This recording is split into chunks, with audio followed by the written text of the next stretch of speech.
Was 4:30. Robert in Jersey, what's up? Hey, good afternoon, Mike. What's happening? You think either team would trade Judge for deGrom? No, I mean those kind of deals don't get made. I mean, they're kind of deals that you do in your backyard or sitting around a dinner table, have some fun with. But those kind of trades don't happen. Well, they signed Stanton, who's another slugger, and I personally believe he's a Judge is an all-around player, though. Judge, the difference is Stanton's a slugger. Judge is an all-around player. He's a very good fielder. He's a guy who he can lead a league in runs scored. He gets on high on base percentage. He's a versatile guy. He really is. Not going to hit high for average. He's going to strike out a lot, but he fields his position really well. He runs the bases really well. He does everything right. In the postseason, do you think these sluggers turn into more strikeout victims? Usually they do. I mean, they do, but sometimes they hit a lot of home runs too. So I mean, they can do both. I mean, that's why guys like Torres can make a difference. That is always the thing you fear is guys do that. But yes, I mean, they're guys you can usually get out. Good pitching usually beats good hitting in the postseason. We know that. I mean, we saw that last year late where the Yankees did a good job against their pen, but didn't do a good job against their starters. And obviously didn't do a good job late against their pitching in the last couple of games and got beat by guys like Morton and McCullers and Verlander, guys like that. John in Staten Island, what's up, John? Hey, Mike. Welcome back. Thanks. I've listened to you since the beginning, you and the dog. I'm just so glad that you're back. Thank you. Appreciate it. What's up? Just a quick thing. You mentioned before, with the Yankee pitching staff, if deGrom came on to the Yankees, however he did it, who would be the ace? You're asking, is Severino the ace? Is that the question? Yeah. I don't think it matters, but I think right now deGrom is a little more established than Severino is, but not by much. But I think deGrom is the guy who would be the more established guy of the two. But he'd be like. But like again, Verlander, it's like not Verlander very. Yeah, it's not very. Well, listen, he's not Verlander. He doesn't have Verlander's career yet. No, not yet, but he's getting there. Oh, but listen, right now he's among the three best pitchers in baseball. I mean, starting pitchers. You would put him on the top right now. You would put him right there with Scherzer and Verlander and guys like that, and Kluber. And I'm not putting Kershaw in because he's injured, so I'm not putting him there with these guys right now. AJ in New Haven. What's up, AJ? Hey, what's going on, Mike? What's happening? We all know the big pitching names that are out there right now for the Yankees to grab, and I'm curious because it's a divisional opponent. What do you think it would take to get Blake Snell off of Tampa? I think, like I said, because I won't mind watching Austin and Andujar. Tampa will make you hurt. Fleece me is what they'll do. Yeah. Well, they'll try to fleece you. I mean, they're good. The Yankees aren't dummies. But Tampa's not dummies either. They will make a hard trade. They're very good at it. They will give you something, but they will take back what they need. They will do a very good job in that regard. Lewis in Bay Ridge, what's up, Lewis?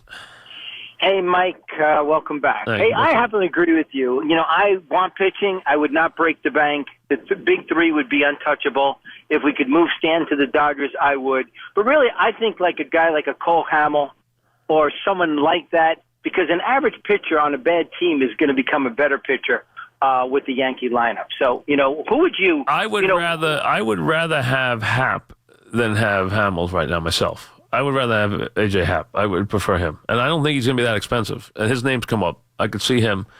He's not young. He's been around. He's been a very seasoned pitcher. He's been a very good pitcher in recent years. Always been a very good pitcher against the Yankees. I could see him being very good. Now, you might look a little bit to the future and say, hey, do I need somebody to beat Houston? Do I look at it and tailor it to the Houston lineup as someone in that regard? So versus, how I want to deal with that. So, you can start to, and you're not overlooking Boston, though.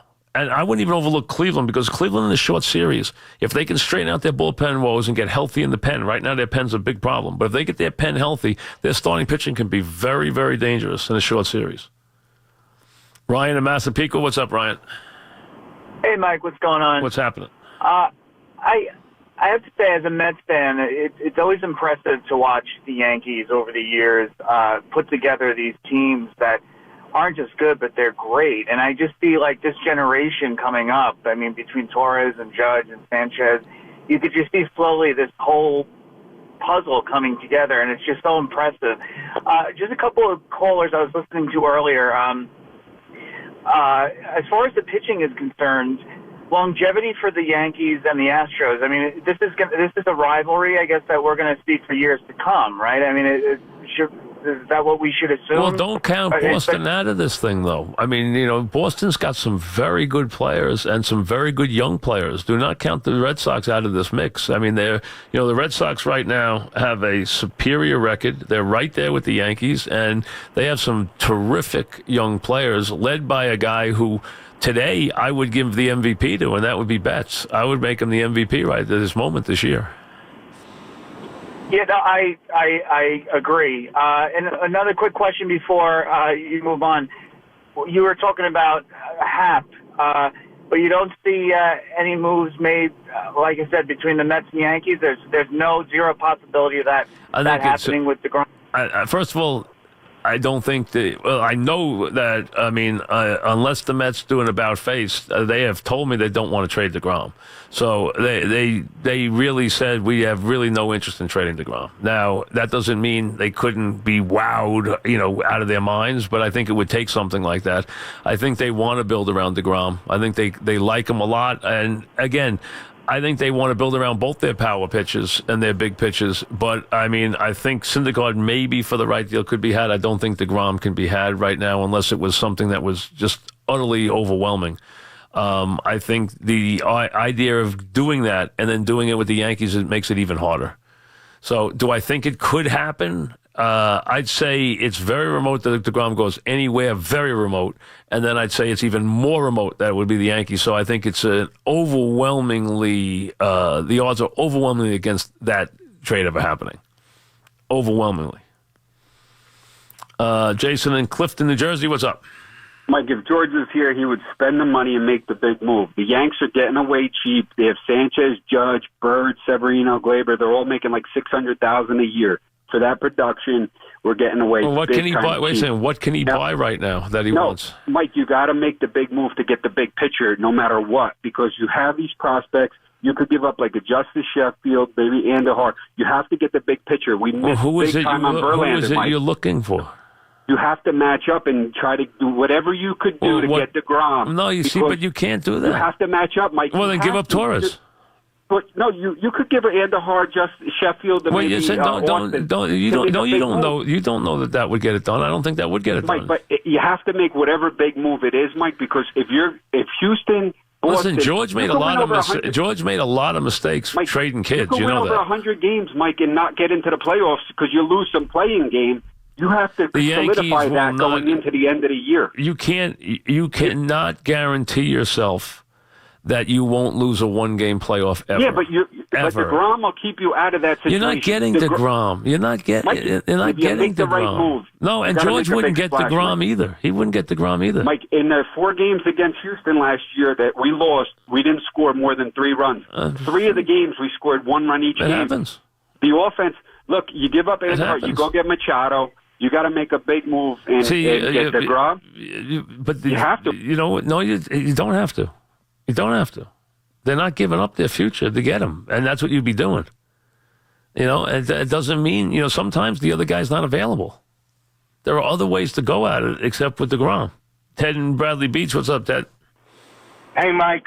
2 things that I'd like to bring up. Number one, since you're back, you've been very vocal about the idea that starting pitching is no longer as important as it used to be. Where you and I spoke about it before, a couple of years ago, and you were much more on the side that starting pitching is still very, very, very critical. So I was wondering what made you change your mind. No, starting pitching is very important. No one's minimizing starting pitching, but you cannot build your franchise. You have 2 different scenarios here you're looking at. One is to have a team that you're built for the long haul so that you can win the 162-game chase. then you have to be able to win when you get there. When you get into that, that's when the starting pitcher becomes of a premium importance, because he becomes far more dominant in that short-term role where he can pitch on shorter rest sometimes.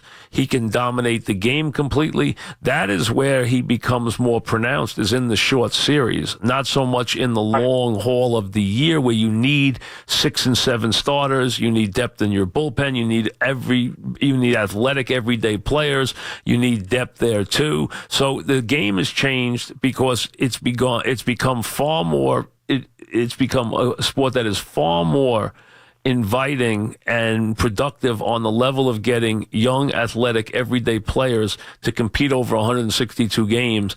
That's how you have to do it now. So that makes starting pitchers who usually go 6 innings in those games and get hurt a lot less valuable. But to win it all, if you run into them in the postseason, like the Verlanders of the world and the Scherzers and guys like that, that's where they can beat you. Now, you can dispel that a little bit, where the greatest pitcher of this generation has not been for an ironic reason or crazy reason or just misfortune, has not been a dominant postseason pitcher, and that, of course, being Kershaw. I mean, who has just not been that. But, you need that guy in the short series, because of the fact you need to match up with the guy, because they can dominate, as you saw Verlander do last year in the short series. Right.